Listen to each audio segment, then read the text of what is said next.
ఒక రాజు వరుసగా జరిగే అద్భుతాలను చూసినా దేవుని మాట వినకపోతే ఏమవుతుంది? ఈగల మహమ్మారి తర్వాత ఈజిప్టు దేశం కొంత నిశ్శబ్దంగా కనిపించింది. ప్రజలు ఇక శ్రమలు ముగిశాయేమో అని అనుకున్నారు. కాని ఫరోహు హృదయం ఇంకా గట్టిగానే ఉంది. అప్పుడు దేవుడు తన సేవకుడైన మోసెస్ను మరోసారి రాజభవనానికి పంపించాడు. అతడు ధైర్యంగా ఫరో ముందుకు వెళ్లి దేవుని హెచ్చరికను ప్రకటించాడు. యెహోవా ఇలా అంటున్నాడు, నా ప్రజలను వెళ్ళనివ్వు, వారు నన్ను ఆరాధించాలి. నీవు వారిని పంపకపోతే ఈజిప్టులోని పశువుల మీద గొప్ప మహమ్మారి పడుతుంది. కాని ఫరోహు తన గర్వంతో ఆ మాటలను నిర్లక్ష్యంచేశాడు. తరువాతి రోజు దేవుడు చెప్పినట్లే జరిగింది. ఈజిప్టు దేశంలోని పొలాల్లో ఉన్న గుర్రాలు, ఒంటెలు, గేదెలు, గొర్రెలు ఒక్కొక్కటిగా పడిపోవడం ప్రారంభమైంది. రైతులు భయంతో పరుగులు తీశారు.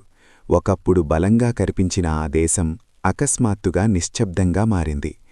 కాని ఆశ్చర్యకరమైన విషయమేమిటంటే, ఇశ్రాయేలీయులు నివసించిన గోషేను దేశంలో ఒక్క పశువు కూడా చనిపోలేదు. వారి పశువులు ఆరోగ్యంగా, సురక్షితంగా ఉన్నాయి.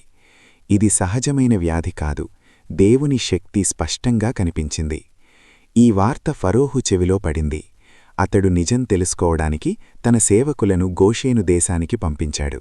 వారక్కడికి వెళ్లి చూసినప్పుడు ఇశ్రాయేలీయుల పశువులు సజీవంగా ఉన్నాయని గమనించారు.